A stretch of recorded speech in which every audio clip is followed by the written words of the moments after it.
तो स्टूडेंट्स कैसे हैं आप लोग। मैं संतोष प्रजापति इंग्लिश की ऑनलाइन क्लास में एक बार फिर आपका अभिवादन करता हूं। प्यारे बच्चों, हम लोग टेंस श्रृंखला को आगे बढ़ा रहे थे। हम लोग प्रेजेंट टेंस के सब टेंस, प्रेजेंट इंडेफिनिट और प्रेजेंट कंटिन्यूअस पर अच्छे से डिस्कस कर लिए थे। आज इसका तीसरा सब कैटेगरी प्रेजेंट परफेक्ट पर हम लोग डिस्कस करेंगे। हाई स्कूल स्टैंडर्ड पर आप लोगों ने कुछ कॉमन चीज़ें पढ़ी, रटा दी गई वैसे, और आप लोगों ने भी रट लिया कि जिस वाक्य के अंत में, यानी यदि मेन वर्ब में के अंत में या मेन वर्ब के बाद चुका है, चुकी है, चुके हैं, किया है, किए हैं, लिया है, लिए हैं, दिया है, दिए हैं इत्यादि शब्द लगा रहता है तो हम उसे प्रेजेंट परफेक्ट टेंस में बनाते हैं।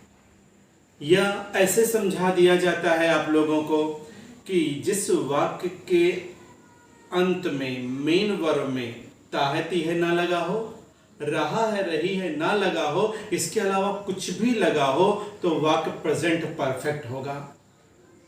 सही भी है, लेकिन पूरी तरीके से इसको आप सही ना मानो। रटने से काम नहीं चलने वाला है, और अगर आप इसको रटते हो, यही चुका है, किया है, लिया है, दिया है, तो आप भ्रम में हो। इसको थोड़ा यथार्थ पर देखने का प्रयास करते हैं कि आखिर प्रेजेंट परफेक्ट है क्या, मूल रूप से है क्या, तो आपको समझ में आएगा। जिन वाक्यों को, प्यारे बच्चों ध्यान से देखना और सुनना, कि जिन वाक्यों को देखने से यह पता लगता है कि इनमें कोई कार्य भूतकाल में आरंभ हुआ है और भूतकाल में ही समाप्त हो गया है, किंतु उसका प्रभाव यानी इफेक्ट और उसका परिणाम अर्थात रिजल्ट वर्तमान में भी हो, तो ऐसे वाक्यों की अंग्रेजी में अनुवाद प्रेजेंट परफेक्ट टेंस में करते हैं। समझना? फिर से समझो।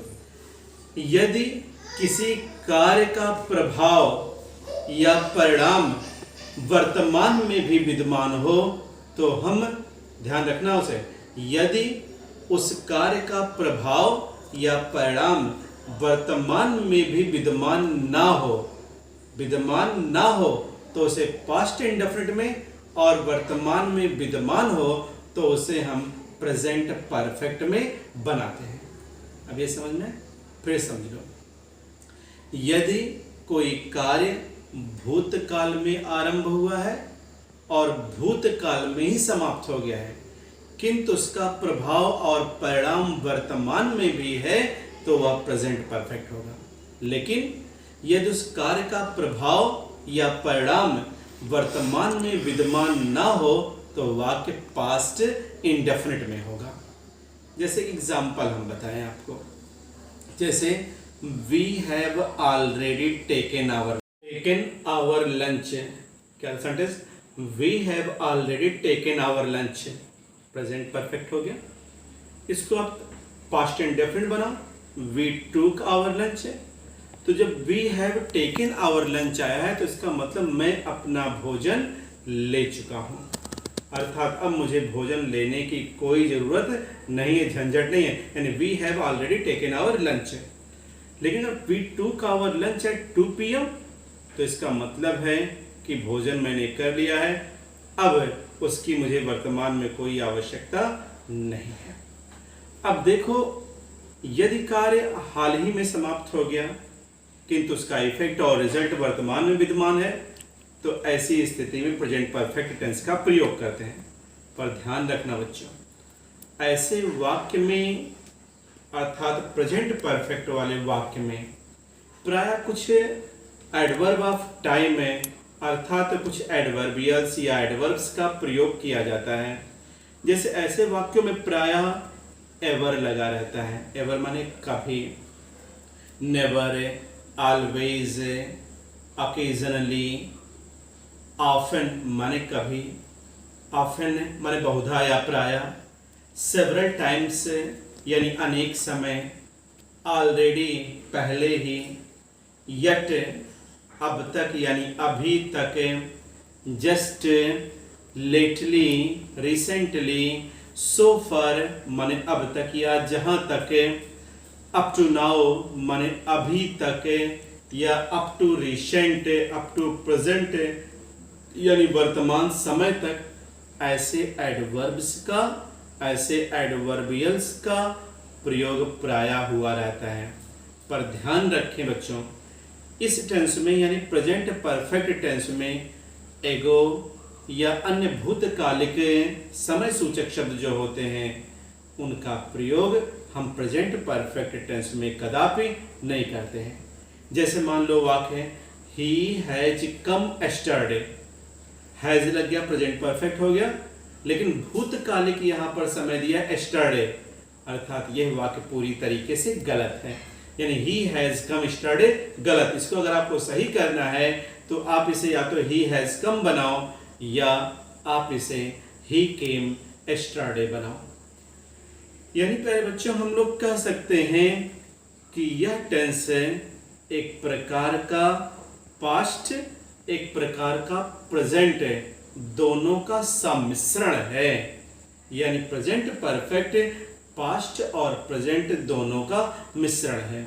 जैसे कि एग्जांपल और दे, he has washed his room, उसने अपना कमरा साफ किया है, यानी इसीलिए उसका कमरा अभी भी चमक रहा है। यानी काम करने का समय पहले हो चुका है, यानी काम करने का जो कार्य है, यानी कमरा साफ करने का जो कार्य है वो पहले हो चुका है, परंतु वर्तमान में उसका संबंध है, इसीलिए यह वाक्य प्रेजेंट परफेक्ट है।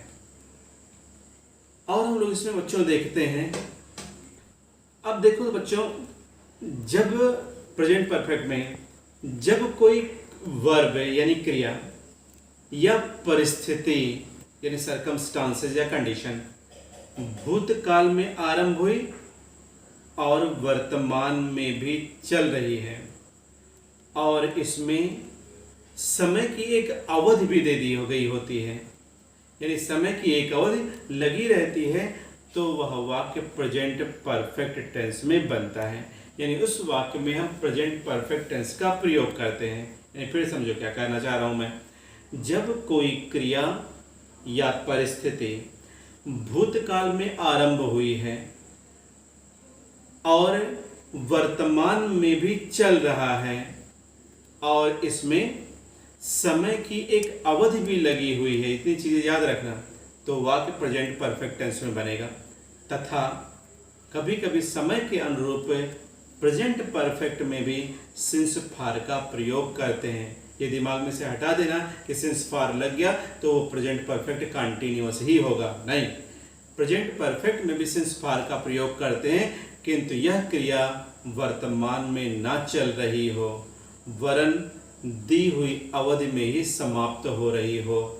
तो अगर वर्तमान में ना चल रही हो और दी गई अवधि में समाप्त हो गई हो, तब तो प्यारे बच्चों वह वाक्य पास्ट इंडेफिनिट में बनने लगेगा। जैसे एग्जाम्पल में और देखो, my friend went to Agra, मेरा मित्र आगरा गया, यानी कार्य पूर्ण रूप से समाप्त हो गया, वर्तमान से कोई लेना देना नहीं है, इसीलिए यह वाक्य प्रेजेंट परफेक्ट प्रेजेंट इंडेफिनिट में है। लेकिन अगर इस वाक्य को मैं यूं बना लूं, my friend has gone to Agra, मेरा मित्र आगरा गया है, इसका मतलब वह अब भी वहीं है, उसके आने की संभावना है, यानी वर्तमान से वह रिलेटेड है। बच्चों एक लाइन में अंतर समझ लो जो आपको कंफ्यूज करता है कि प्रेजेंट परफेक्ट और पास्ट इंडेफिनिट टेंस है। यदि कोई क्रिया भूतकाल में घटित हो और उसका परिणाम वर्तमान में विद्यमान हो तो प्रेजेंट परफेक्ट टेंस का प्रयोग करते हैं। उसका परिणाम वर्तमान में विद्यमान ना हो तो उसे हम पास्ट इंडेफिनिट टेंस में बनाते हैं। और अच्छा समझा जाए, ऐसा कार्य या व्यापार जो तत्काल में संपन्न हो रहा हो, यानी कोई भी कार्य या व्यापार जो तत्काल में संपन्न, हाल ही में संपन्न हो रहा है, अर्थात to express actions completed recently, तो वह वाक्य ध्यान रखना प्रेजेंट परफेक्ट में बनेगा। जैसे I have just accomplished all my work, मैंने अभी अपना कार्य समाप्त किया है, जस्ट लगा हुआ है, तो वाक्य आपका प्रेजेंट परफेक्ट हो गया। या she has not visited America so far लगा है, यानी वह अभी तक अमेरिका नहीं गई है, तो यह वाक्य आपका प्रेजेंट परफेक्ट हो गया। यानी ऐसा कार्य या व्यापार जो तत्काल में संपन्न होता है, तो वह वाक्य हमेशा प्रेजेंट परफेक्ट टेंस में बनता है। और थोड़ा देखा जाए हाल ही के, अगर मान लो और एक तरीके से उसको देखा जाए, हाल ही के घटना को, यानी वर्तमान की कोई घटना है, कोई समाचार है, वर्तमान का कोई भी स्टोरी है, कोई भी सड़क पर कहीं पर भी कोई घटना घटित हो गई है और उसी घटना को समाचार के रूप में प्रकट करना है, यानी हाल ही की घटना को समाचार के रूप में प्रकट करना है, तो वह वाक्य प्रेजेंट परफेक्ट टेंस में बनाते हैं। जैसे the rupee has fallen against the dollar, the rupee has fallen against the dollar, यानी डॉलर के मुकाबले में रुपया गिर चुका है, हाल ही की घटना, यानी यह वाक्य आपका प्रेजेंट परफेक्ट हो गया। एग्जाम्पल आप देखो, corona has killed more than 8 lakh people in the world, हाल ही की घटना है, लेकिन इसे न्यूज में रोज दिखाया जा रहा है, तो इसका मतलब यह वाक्य आपका प्रेजेंट परफेक्ट में बनेगा। तो लास्ट में इसके डेफिनेशन को हम लोग कंक्लूड करते हैं। निष्कर्ष रूप में बच्चों हम कह सकते हैं कि प्रेजेंट परफेक्ट टेंस का प्रयोग हाल ही में समाप्त हुए कार्यों के लिए किया जाता है। इन वाक्यों से यह बात भी स्पष्ट होती है कि कार्य समाप्त हुए अधिक समय नहीं हुआ है तथा क्रिया का प्रभाव अभी भी विद्यमान है, तो वह वाक्य प्रेजेंट परफेक्ट में बनेगा। और इसका स्ट्रक्चर देखते हैं। अफर्मेटिव सेंटेंस में जब हम प्रेजेंट परफेक्ट का अफर्मेटिव सेंटेंस बनाते हैं, तो बच्चों हम उसमें सर्वप्रथम सब्जेक्ट, फिर हेल्पिंग वर्ब के रूप में हैज या हैव का प्रयोग, फिर third form of the verb, याद रखना प्रेजेंट परफेक्ट में थर्ड फॉर्म, यानी प्रेजेंट इंडेफिनिट में बेस फॉर्म में यस या ईएस, या बेस फॉर्म को फर्स्ट फॉर्म भी कहते हैं, लगाते हैं। लेकिन उसी प्रेजेंट इंडेफिनिट के असर्ट सिंपल के अलावा नेगेटिव, इंट्रोगेटिव नेगेटिव में डू डज और वर्ब का फर्स्ट फॉर्म लगाते हैं। प्रेजेंट कंटीन्यूअस में मेन वर्ब में आईएनजी जोड़ते हैं, और प्रेजेंट परफेक्ट में हम लोग हमेशा मेन वर्ब की थर्ड फॉर्म का प्रयोग करते हैं।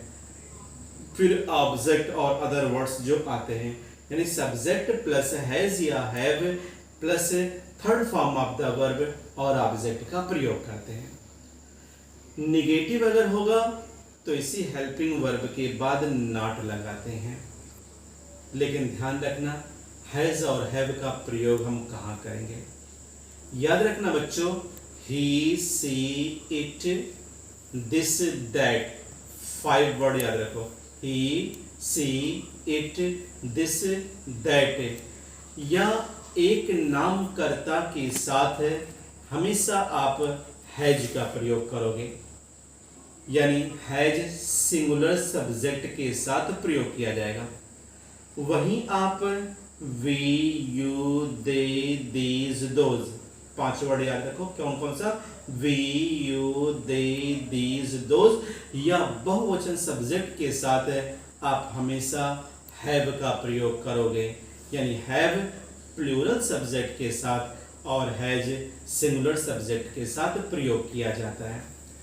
इंट्रोगेटिव में है और क्या से कोई सेंटेंस शुरू हुआ है तो हम इसी हैज हैव को पहले प्रयोग कर देंगे, और इंट्रोगेटिव है और इंट्रोगेटिव वर्ड लगा हुआ है तो हम उस इंट्रोगेटिव वर्ड की अंग्रेजी पहले लगाएंगे, फिर हैज हैव लगाएंगे, फिर सब्जेक्ट, फिर थर्ड फॉर्म, फिर ऑब्जेक्ट। लेकिन अगर इंट्रोगेटिव में कोई निगेटिव आया है तो हम हमेशा सब्जेक्ट के बाद नॉट लगाते हैं, और असर्टिव के निगेटिव में कोई आया है तो हेल्पिंग वर्ब के बाद नॉट का प्रयोग करते हैं। ये था बच्चों आपका प्रेजेंट परफेक्ट टेंस है। हम लोग चूंकि प्रेजेंट पढ़ रहे हैं, इंडेफिनिट आपने पढ़ा, कंटिन्यूअस आपने पढ़ा और परफेक्ट आपने पढ़ा। अब मैं आपको दो ट्रांसलेशन देता हूं जो प्रेजेंट पर बेस्ड होगा, उसमें इंडेफिनिट, उसमें कंटिन्यूअस, परफेक्ट भी होगा। उस दोनों ट्रांसलेशन, उस दोनों पैराग्राफ को आप ट्रांसलेट करें इंग्लिश में, फिर अगले लेक्चर में मैं उसे बताऊंगा कि कैसे कैसे उसको आपको सॉल्व करना है और कहाँ आप गलती कर रहे हो। लेकिन ध्यान रखो पहले आप उसे बनाओ। ये दो ट्रांसलेशन है बच्चों, एक ये आपका पूरा प्रेजेंट पर ही बेस्ड है, ये भी पूरा प्रेजेंट पर ही बेस्ड है। बहुत ध्यान से आप इसको जूम करके पहले कॉपी में लिख लो, उसके बाद ट्रांसलेट करो इसे।